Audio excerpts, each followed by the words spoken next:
Okay, welcome to this session, the first one of the day. It's called Keeping Your Builds Green Using Docker. My name is Jakob Ehn. I work for a company called Active Solution. We have a booth right outside, and you can find us in our shirts. So there's several of us here, and we're doing all sorts of sessions today, actually. So Active Solution mainly builds, we're helping our customers to build cloud-based solutions, mainly on Microsoft Azure. And we're having all sorts of fun while doing so. This session will be around Docker. How many here have used Docker in some form? So maybe, well, almost half of you. How many are using Docker in production? Only a few. And this is actually not about running your applications in Docker in production. I'm going to talk about how you can use Docker for other things, such as building your applications in a safe, repeatable way. So again, that's me. You can find my information here on the slides, and I'll be here for the rest of the day if you want to ask questions about what I'm talking about. So I'm going to talk around build automation, and so in general, why do builds fail? When you commit something, sometimes the builds fail for various reasons. And in my experience, one of the main reasons is around dependencies, because we have so many dependencies nowadays. We have so many frameworks and so on, and you need these dependencies to build your applications, to build them locally, to build them on the build servers and so on. And there's a lot of things to keep track of.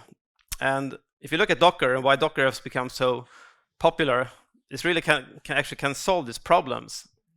So again, applications have all these sorts of dependencies. We're using so many frameworks nowadays around .NET, around JavaScript, Node, and so on. You need the correct version on the machines to be able to build and run it.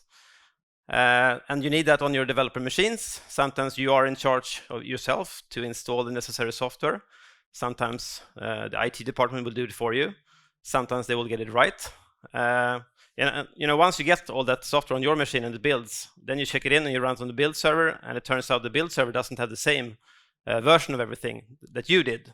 So the CI build might fail anyway. And even once you get all these dependencies right, it turns out that you don't often have the same process for building your CI builds as you do locally. Locally, you're probably sitting in Visual Studio. If you're a .NET developer, just press F5 and it builds. On the CI server, you might have a different process that is not run by the developers locally. So this is typically why builds tends to fail, be a bit flaky. So we need a way to make builds consistent and to run them in kind of an isolated environment. And so looking at Docker, one of the reasons why Docker has become so popular is it kind of solves this dependency hell problem. Because you have all these types of applications. You're building websites, you're building databases, queues, and so on, in various frameworks. Once you've built it, you want to deploy it on various environments. You want to deploy it locally, you want to deploy it on the QA environment, production, cloud, and so on. And what Docker did was that it introduced this standardized portable format called a Docker image. So it doesn't matter really what you're building, what your framework is, what your language is. You just package everything up in a Docker image. And once you have that image, you can deploy it anywhere to any environment that supports Docker.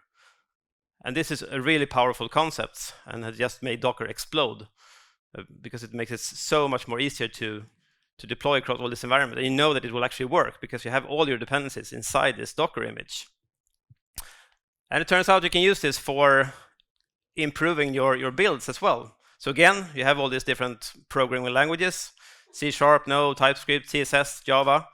Then you have all this tooling that is needed to actually make something out of your code. So you have things like Grunt, Webpack, Sass, you have the .NET Core SDK, and so on and so on.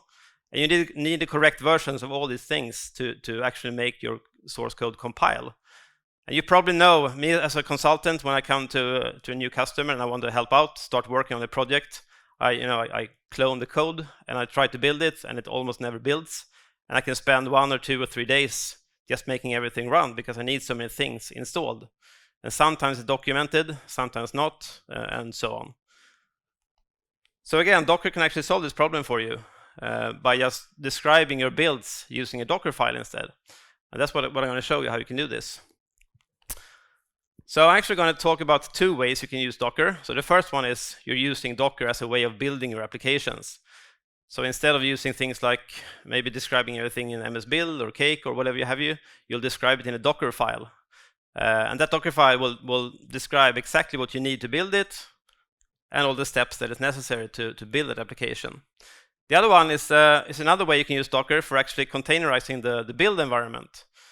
So I've used this technique for many customers where they have this kind of problem that they have many build servers and they need to be consistent and up to date.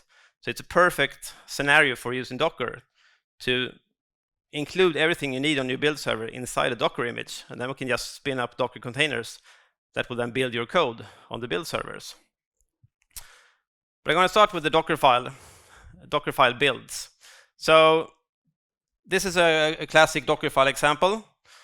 So this is for a node application, and if you haven't seen Dockerfiles before, they're very, very, very simple. It's just a few keywords, but then you can put all sorts of scripts into them. They'll always start with a from statement. So that's what's called a base. You start with a base image because you have to start with something. So this could be some image based on a Linux OS, or it could be a Windows operating system. In this case, we're basing it on a node. So this is a pre-packaged Docker image that contains whatever is necessary to actually build and run node applications. So in this case, I'm using version 8. Then we're just copying the source code into that image, into the container. And then we're running npm install, which is how you're kind of compiling your node applications. It's not really a compilation going on here. Then we're just copying the rest of the source code. And down here, I'm not sure you can see here, this is the command statement. This is what happens when you actually run this container. In this case, I'm saying run npm start, because that's how you run a node application. So in this case, this is all I need really now to build and run my node applications. So very, very simple. And Dockerfile looks like this. They have this, it's a layered image. So for each of these commands that you just saw in the Dockerfile, that will create one new layer. And that's important for various reasons. One of them, which we'll see later on, is Docker is very, very efficient when it comes to caching, because each of these layers will be cached once it's built. So if you run this Docker build on your local machine, it's going to look at your command, it's going to run it, and if it's the first time, it's going to cache it locally. And the next time it's run it, it's just going to see, I already got this command cached, so I'm just going to reuse it. And that will actually make build a lot faster, because it can usually skip a lot of the steps that have already been made. But again, if you're looking at running Docker like in production, you start off with some kind of base image, and this you can use if it's a Windows container. You'll start off perhaps with Windows Server Core. Then you'll add things like IIS, .NET Framework, and so on. And these images already are available from Microsoft, so you don't really have to install these things if you don't want to. Then you just install your applications on the top of it, and then you're good to go. So again, each of these line there will create one more layer that will be cached then. Welcome. Docker also introduced this concept of a multi-stage build. So you saw this Dockerfile that was fairly simple. You had a from statement, some commands, and then that's it. There's also this concept of a multi-stage build. So in this case, you actually have multiple from statements. And there's various reasons for why you want to do this. One of them is that a Docker image can become pretty large, because if you include all the SDKs and everything you need to build your application, that image can become fairly large. And this is particularly true with Windows containers. And it's also a bit insecure, because if you're looking at running your application in production, you probably don't want to have things like SDKs running in production on that server, on that image, right? So using a multi-stage, we can use the first part here. That's used for building your application. So in that case, I'm using the .NET SDK image, in this case version 2.2, and then running all the .NET commands that is necessary to build the application. So I'm doing .NET Restore, .NET Build, .NET Publish. So that's familiar to you if you're using .NET. Then the second part, that will be the runtime image. So in this case, I'm using the .NET Core runtime image, which is much smaller.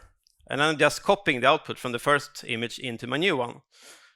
So, and I'll show you this in a demo later on. So now I will end up with an image that is a lot smaller, so it will be faster to move it around and deploy it, and also more secure because I have fewer stuff running on that Docker image.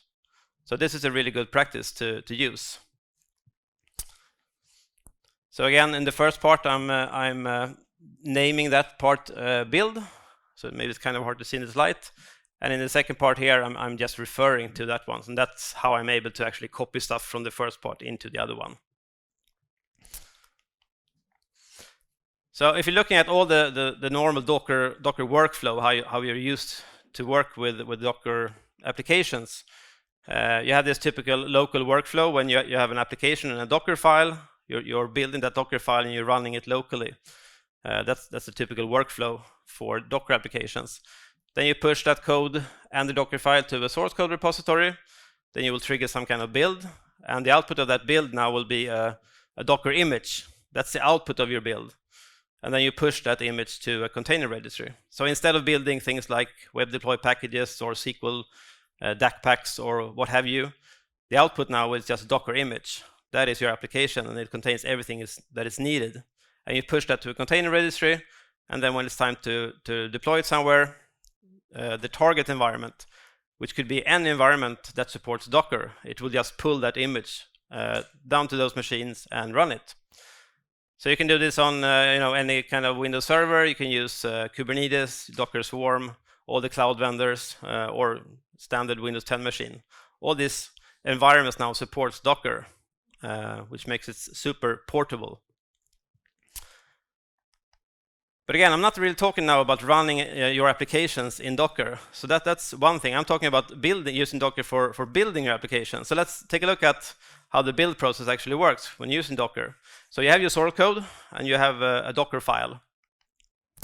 And when you're running a Docker build, what actually happens now, each step of those will actually run inside a temporary container. So we'll start with some kind of base image that I showed before. So it could be Windows Server Core or some Linux distro. And then we'll just copy the source code into that container. And then we'll run all the commands that is necessary to build the application. So in my slide before, I had .NET build, .NET publish, and so on. So now I'll just get that output. And that output is now inside that container, because I'm building this in this isolated environment, which is the point. I'm not building it on my host. On my host, I just need Docker. I'm building it inside a container that has all the correct versions.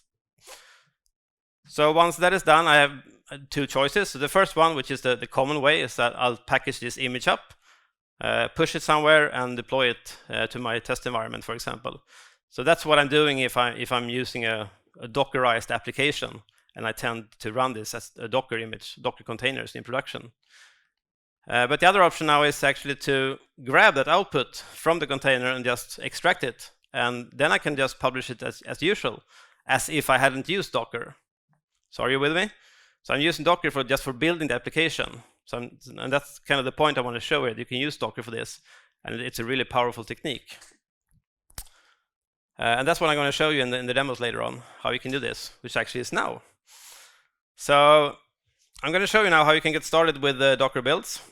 And I'm going to show you a few different samples that you'll probably, a few cases that you'll run into if you start using Docker for building your applications.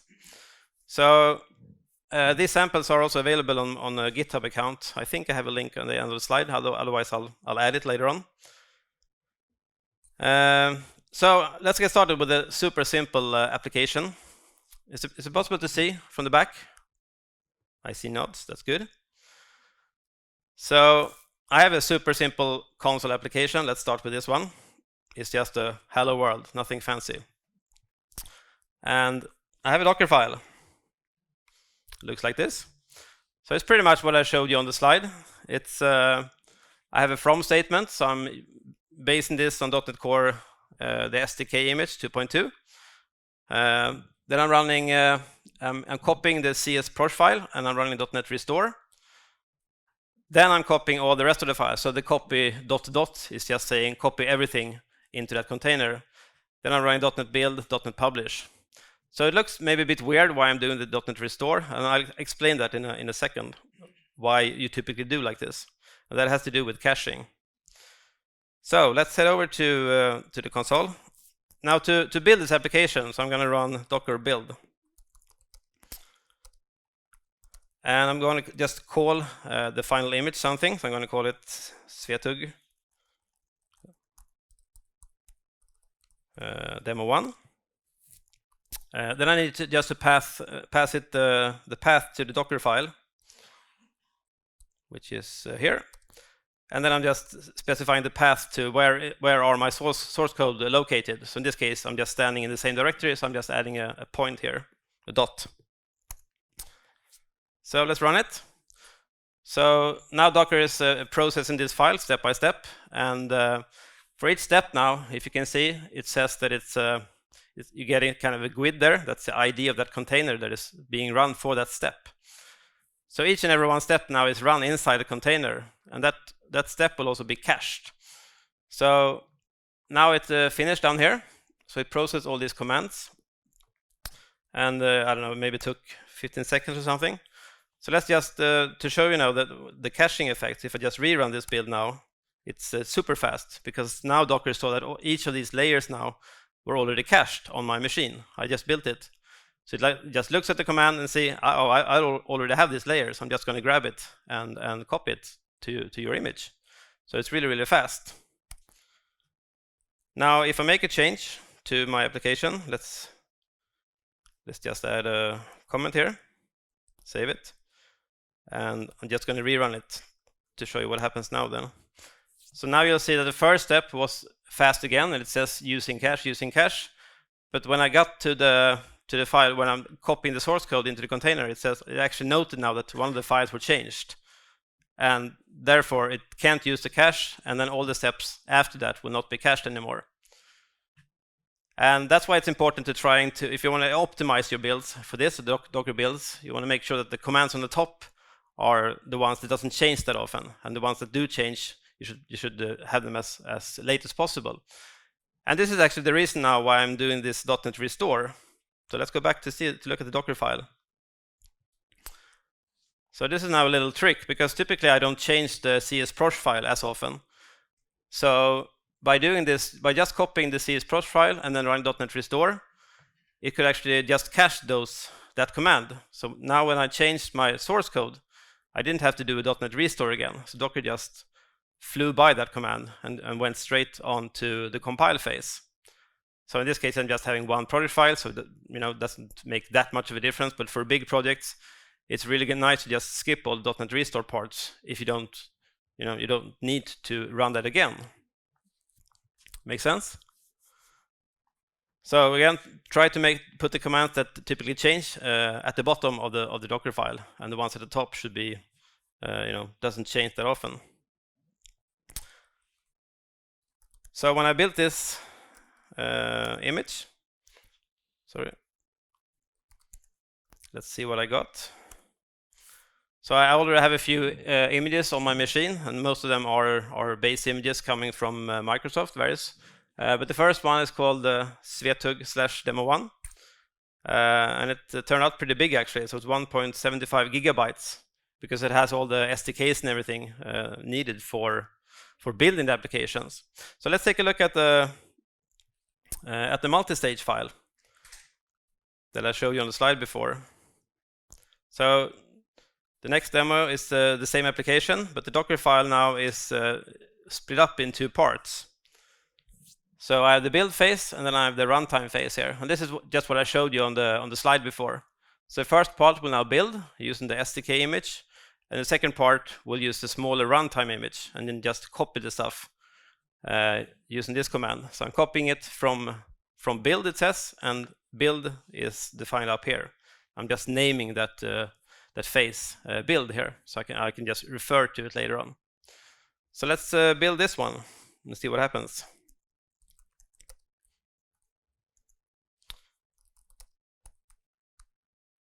So let's just do like this, demo 2, and run it, and it's going to look pretty much the same, and it's done.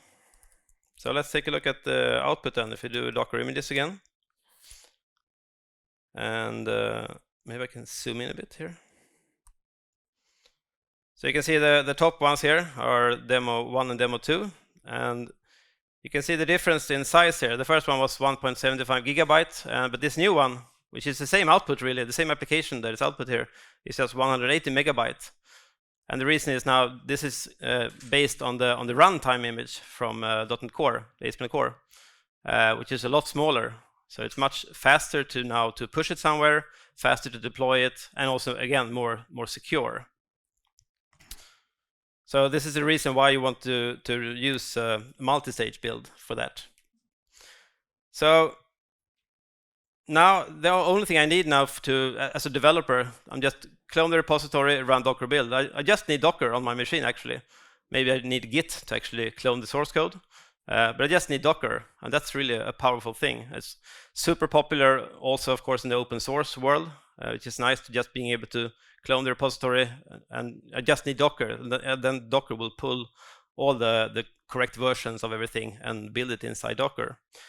So to show you like what you get from the consistency and the isolation, I'm just going to set up a CI build. And again, on the servers, for your build servers, they just need Docker. They don't need anything else really.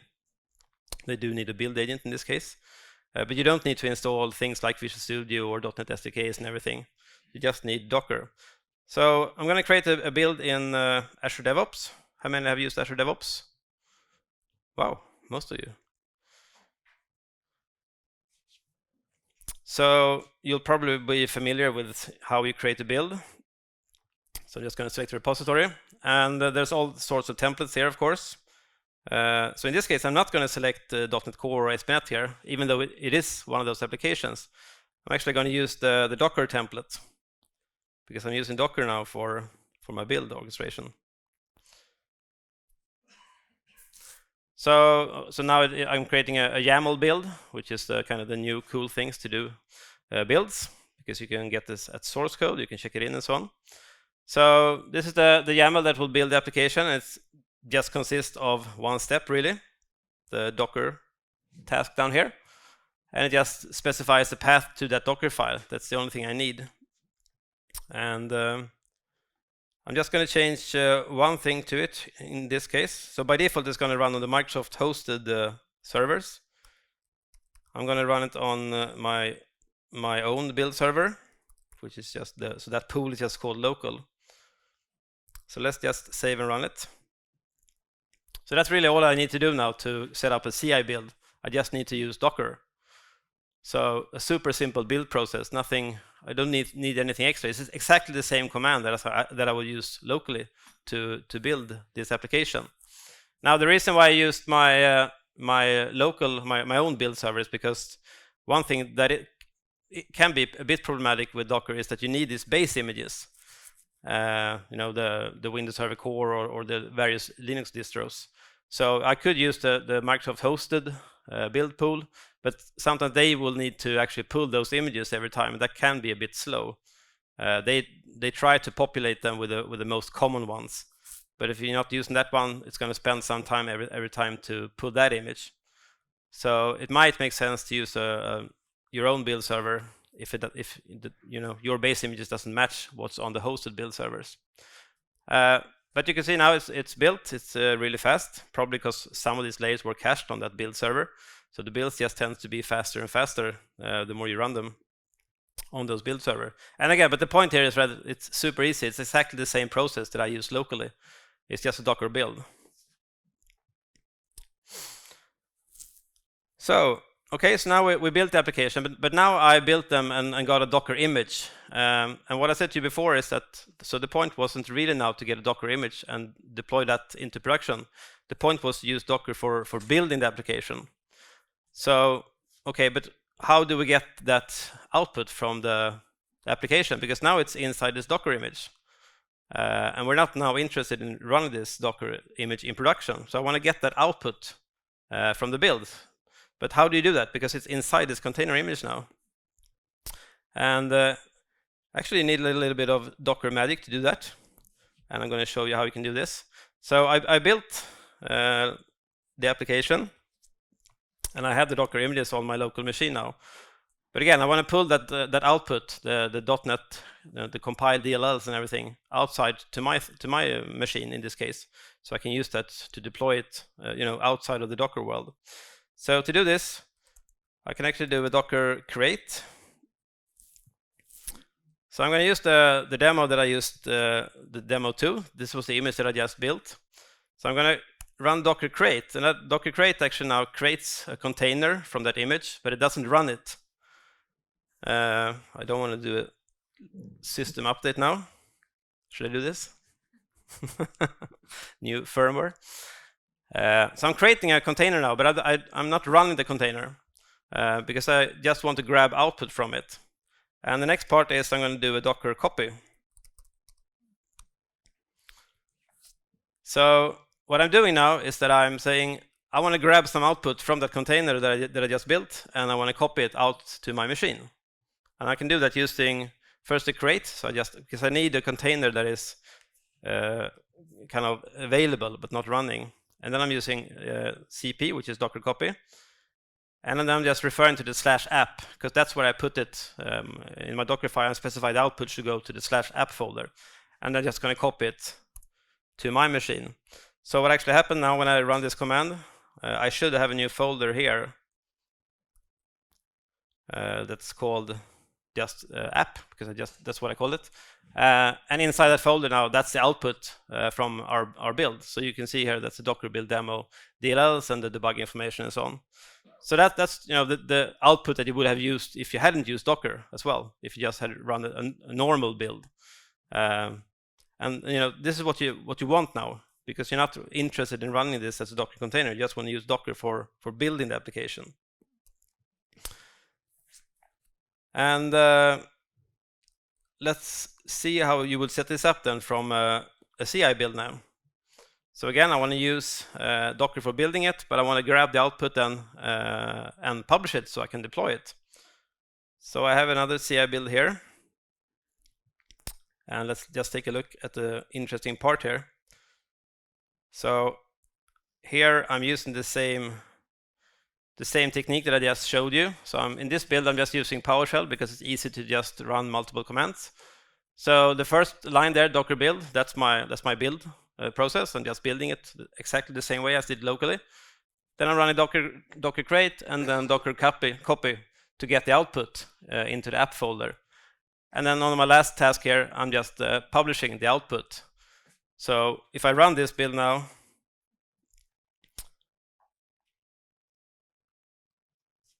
the output of the build now will be just the output from the compilation and the publish phase. So it won't be a Docker image in this case. I'm not publishing this image anywhere. I'm just using Docker for compiling it. And again, makes the life a lot easier for developers, for the people who are in charge of build servers and so on, because it's a consistent process. It makes it so much easier to get started with on a new project, because I just need Docker. So it really makes it super easy. And Docker is really, the Dockerfile is a very, very simple format. You don't really have to learn a lot of new things. Inside that format, that Dockerfile, you can use any kind of scripting or whatever you used to. You can run MS Build if you want to build .NET Framework applications. You just script it inside the Dockerfile. So again, let's just look at the artifacts here. That's the output of the build. And we should see now the same output that I just showed you when I did this locally. So again, no Docker image here. I'm just using Docker for building it. All right, so I'm going to show you one more demo on this, and it's about running unit tests. So because now I showed you how you can compile the applications, but typically you want to do more things. So one good example is to run unit tests. So let's see how this looks.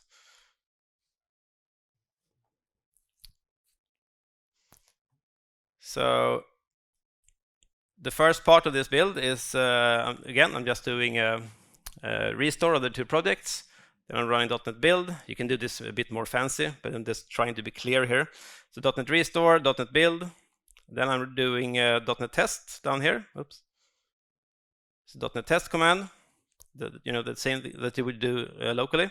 I'm also actually adding code coverage for this .NET Core application. So I'm using a tool called from Cobertura, which is a good cross-platform code coverage tool, which supports various formats. So when I run .NET tests, I'm just extracting it on the TRX format, which is one of the formats you can export to, and then I'm using this report generator.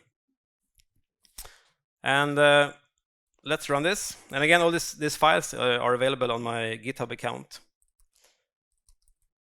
So let's run this. I'm gonna do Docker build. Oops. So let's call it demo 3. So now we should see in a few seconds that it starts to also not just building, but also running the unit tests.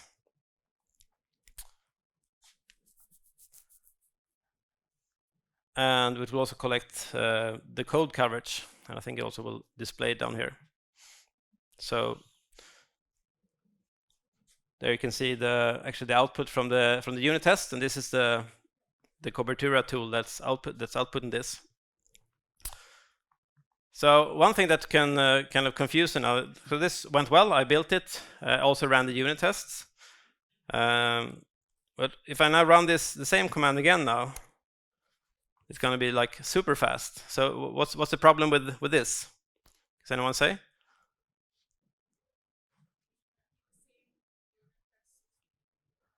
Yeah, actually, it didn't run my unit test now because you probably want to always run your unit tests, even though maybe you didn't change some code because it could be some environment change or something. You probably don't want to cache your unit tests, right? But Docker just sees this as a command, as anything. So just going to skim through that because I didn't change anything. So this could be a problem sometimes with Docker because it's pretty aggressive in the way that it caches. So typically that's a very good thing because it optimizes. But sometimes you need to make sure that, okay, I probably don't want to cache this step. So I'm going to show you one way that you can solve this. I already, maybe if you had good eyes, maybe you noted I had a weird thing here. So I'm actually added an argument here, which I can do anywhere in my Dockerfile and call it cache bust. And in this case, I'm just giving it the value of 1, so that won't change now. So Docker sees nothing has changed, so we'll just keep on running as and still cache it. But an argument is something that I can actually use to send in some information to the Docker build. So if I would send in something now that actually is unique every time, then Docker will stop here and see that, okay, something is actually changed here. So one way I can do this now is to run the same command, but I'll add a build arg. So I call it cache bust, and then I can give it some value that is unique. So typically I can send in maybe the current date or some kind of identifier. And so as you might note now, it actually cached through all the steps until it got to that .NET test run. And then it stopped there because it see, okay, now this argument is unique. I can't use the cache anymore, and then it will continue from that part on, which is what I wanted. So instead of doing like this, I could actually send in maybe get date using PowerShell or something. On the build server, I will typically pass in the build ID, which will be unique every time. So this is something I can just use as put in a PowerShell file, and then you just run that command every time you want to build and run the tests on your local machine. So again, it doesn't cache the tests here. It caches basically everything else. So very good. That's what I wanted, really. And again, let's take a look at how you would set this up on the build. So I have this build example, and again, I'm using more or less what you saw me demo right now. And let's just see what I pass in here then. So you can see here I'm using the build, but in this case I do send in the build ID. So this is just an identifier in Azure DevOps. So every build, I know that the build ID will be unique every time. So in this way I can make sure that it won't cache anything that I don't want it to cache. And then down here I'm using the same technique now because I want to grab that test results and the code coverage information and grab it from the container and publish it back to Azure DevOps. Because I want to make sure that I see that the test results. So let's just take a look at the last build here. And by doing so, I can now get the test information. I also get some nice code coverage in here. But I needed to grab that information from that container and outside of to the build host and then publish it back to Azure DevOps. So it does take a little bit of tweaking to actually get the stuff out of the container once you're using Docker for building, but it's fairly easy, and you can typically standardize how you do that. So you can wrap this in a common kind of framework if you're doing multiple builds of these things. All right. So I'm gonna head back to the presentation. So there are some best practices when you're doing Dockerfile. So you wanna, as I showed you before, use multi-stage builds to optimize for size, and put the commands in the right order and so on. Again, order is important. There's also a Docker ignore file. I didn't show you that. It's very similar to a git ignore file to make sure that you're not copying anything unnecessary into that container. So you typically exclude all the generated stuff and so on. And again, beware of caching, because caching is nice, but as you all know, caching is one of those things that can bite you in the butt. Can I say that? If you're not careful about it. So let's just talk a little bit about the pros and cons here. So there are a lot of pros here. So you get full consistency. No matter where you're running this, you're just having Docker, and you can be certain that it will build using the correct versions of everything, and it will compile if you validate it. You just need to install Docker, and you can actually improve build times a lot by utilizing this Docker caching. So the cons here is that you kind of opt in for Docker, and if you don't know Docker, you kind of have to learn about it, even if you're not using it for running it in production. You need to tweak a little bit to extract the output, and also sometimes you can't really use Azure DevOps comes with a lot of ready-made build tasks that kind of make it easy to drag them into your build and utilize them. In this case, I don't really do that because I need to do the same things in Docker instead. But typically those tasks that are available, there are just wrappers around some script anyway, so that's fairly easy. And actually, this is an example that I found last time I did this presentation from Tinder. So there's a link to this blog post here where they're talking about they were going to Kubernetes. But what's interesting is that they talked about using exactly this kind of solution for building it. So they have all these various repositories for all various types of languages like Go, Node, and Java, and they're just using the same pattern for building it. So each team just they have a Dockerfile in their repository, and then they have this just framework around it. You just find the Dockerfile, run it, extract the output. It's very super easy for kind of a microservice team now to set up this. You just need this Dockerfile. That's it. So it's an interesting post, and you can read it. Okay, I'm going to talk about the other kind of way you could use Docker for getting consistent builds, and that is by, instead of using Docker for compiling applications, I'm containerizing the build environment. So most of you had used Azure DevOps, and that's good. So I'm going to show you how you can containerize that whole build environment. So instead of using build servers, so because this is a fairly common problem that you install one or more build servers to build your applications, and then you need to install the build tools, the build SDKs. Maybe you need SQL Server to run some integration tests, and so on. Then you need the build agent, of course. In this case, the Azure DevOps build agent. And then you probably want to have more build servers because you want high availability, you want to have a good, nice throughput, and so on. So yeah, maybe I have 2, 3, 4 build servers. And every time I come to a customer that has this set up, I know that they won't be identical. There's always something that's different about them. And they tell me that these builds, they typically succeed, but sometimes they fail. We don't know why. And typically because it's end up on some server that hasn't got the correct version of some SDK or something. It's very hard to keep this consistent.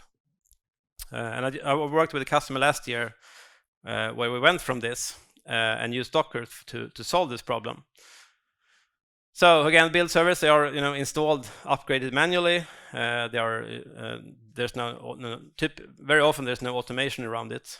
Maybe there's some document that is out of date. So they become inconsistent over time. It's hard to scale out because every time you want to add a new build server, you have to install all that software, and nobody wants to do that because they're not sure which software to install. Sometimes I also end up with kind of underutilized build servers. So this customer, they're running a lot of integration tests using SQL Server. So they had SQL Server running on the build server. Now the problem is if you're trying to run multiple builds at the same time, they will hit the same SQL Server and they will just collide with each other. So even though they had nice spec on the build servers, they just ran one build at a time on that build server because they were using SQL Server. So they ended up with pretty low build throughput. So what we did then was that, so I said, let's containerize your build environment instead, because that will actually solve all these problems. So we created Docker files for describing what they needed to be on that build server. So I started with in this case, they're building .NET Framework apps mainly. So I started with one of the existing base images from Microsoft that already contains .NET Framework, SDK and so on. And then I'm using Docker to install SQL Server Express, the Visual Studio build tools, .NET Core SDKs, and everything. It's actually a long list of everything that they need to build their applications. And then we're building that Docker file to create this build agent image. So this will be like the customer build environment version 1.0.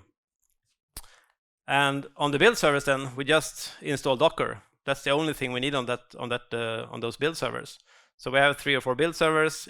They all have Docker, and now we can run multiple build agent containers because they're running now isolated inside here. And each of them now has a copy of the build agent. They have a SQL server running inside a container, and they can just run at the same time. So we went from running 1 build at a time on each server to running, I think we're running 8 builds at a time. It's just a matter of how much resources you have on those servers, because they can run now isolated from each other, which is very, very nice. So this is what it would look like. This is just a normal Docker run. There's nothing really special about it. It's just that I have a build agent. So in the case I need to pass some information to it, just so that the agent inside the container can connect to Azure DevOps in this case. But depending on what you need, you're probably going to end up passing something else in here. But this is how you can now pass environment variables when you start a container, and the agent inside the container will pick up them and use them to connect to the build server. So I'm going to end up with a demo what this looks like. So let's just take a quick look at the Docker file. And so this is a stripped down version of what we're using for that client. So in this case, I'm installing all this stuff, so the build tools, the agent, Node, Chocolatey, Web Deploy, and all these things. It doesn't really matter now exactly what we're installing here. That's not the point. We're also actually installing the Docker CLI, so we can build Docker applications inside this Docker container agent. So that's a bit confusing. And so again, just all sorts of scripting to install it. This is actually available from Microsoft, how you can install the build tools. It's fairly easy. And I also have a blog post on how you can set this up. So, and this is not something that the developers in general need to understand how this looks like. But it's really nice to have this source control now. So every time we make a change, maybe someone asks for a new version of .NET Core, we can just make a pull request to this file and build a new image and deploy it to the build servers. So actually I'm going to switch to now, because this is a Windows container. And by default I'm running Linux containers. So I'm going to switch to in Docker Desktop now, so I can use Windows containers instead. That's just going to take a few seconds. So let's prepare to deploy this build agent. So I'm going to run a few build agents now and connect them to Azure DevOps. So to do that, I'm going to create a new pool. So if you haven't used Azure DevOps, maybe this will be a little bit too fast for you, but basically I need to create an agent pool to put my agents in. So let's call it for Svetug. So now I have the pool. So let's see if we have liftoff. Okay, so Docker images. So these are my Windows Docker images on this machine. So I have a few from Microsoft. You can see now that talking about size, the Windows images are a lot bigger than the corresponding Linux images. But again, Docker is really good at caching these layers, so it's typically just the first time hit when you pull these images. Then it's just a matter of changes. But I already built the build agent, so I have the 1.0 here. And so let's run this agent now. And I have a little start agent script here that runs the same command that I showed you on the slide. So it's just a wrapper that does Docker run. I'm giving it some memory, 4 GB. I'm giving the agent a name, and I'm passing information such as a personal access token so it can connect and authenticate to Azure DevOps. So let's go into the build agent and do a start agent. So the name of the pool was Svetug, and I'm just going to give the agent a name here. So I'm going to call it Jakob 1. It's a good name. So now I'm running this image on my local machine now. So it's going to start up a container. And we can actually look inside this by running a Docker logs. 54D. So now we see the output from that container that's starting up. And I have a SQL server running in that container. So it starts by saying that it's starting SQL server. And now it's configuring the agent for the pool that I created. So that should take a few seconds. And if we go back to the pool here, we can actually see that it's already now running and it's online here. So this is the Jakob 1, which is now running on my local machine now. So again, with everything that I needed, so really I can actually just run agents on my local machine. It doesn't really matter because it's isolated anyway. The only thing you want to make sure that it actually gets the correct source code for your builds. But again, you can just use any computer now that has Docker, so it makes it easy to scale out. And so actually, this is a way to start one agent. What we're doing for the customer, we typically have multiple running on the same machine. So one way of running multiple Docker containers is by using Docker Compose.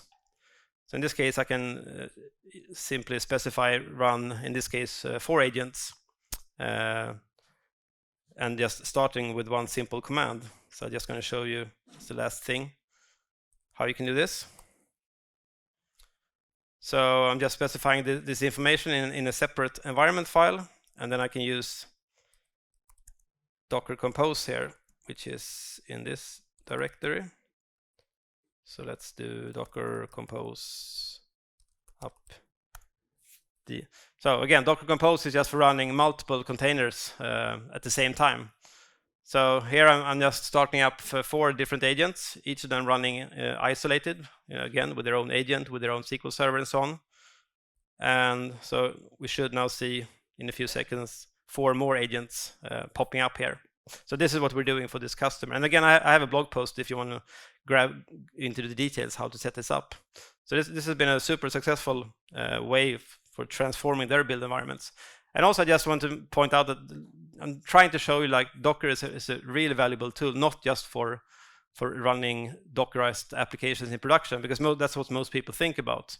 But Docker is so powerful in the way that you can use it for running things isolated consistently. And this is one good way of doing this. So there you can see I have now 4 more agents running on my machine against this pool. All right, so I think I'm out of time basically. So actually I want to say thank you, and I'll be around outside in the Active Solution booth. And so please come by our booth where you can place stickers of some people from Active Solution. And every time you do that, we'll actually plant 3 trees for you and help us all grow. So please come by the Active Solution booth outside and talk about this, and talk about Docker, and talk about anything else that is fun to talk about. So with that, I'll say thank you and see you.